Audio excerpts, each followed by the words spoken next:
طبعا من ساعات قليلة انتهت مباراة الزمالك وزاسكو وخسارة نادي الزمالك بهدف من ركلة جزاء.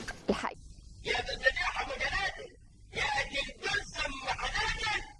تعالوا نشوف بقى حدوتة فرقة نادي الزمالك.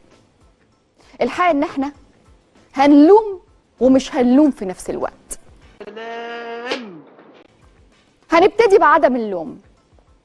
مش هنلوم على لاعبتنا خصوصا الشباب، مع نفسنا ومعاهم ان كان ممكن يكون في عناصر تساعدهم. ايوه هو حقها تساعدهم، عناصر الخبرة.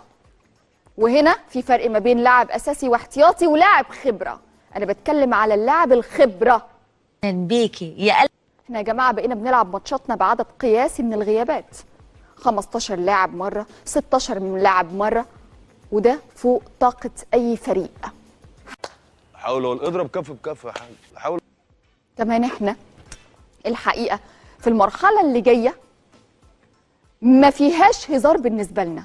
قطعوا النسوان ودوستهم. عندك ماتش صعب بعد يومين مع سموحة، وبعدين هيبقى عندنا ماتش حاسم مع كايزر تشيفز، والفوز هيخليك أول. الهزيمة لا قدر الله تخرجك.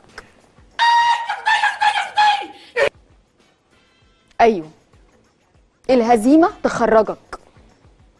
خلونا نتكلم بكل شفافية.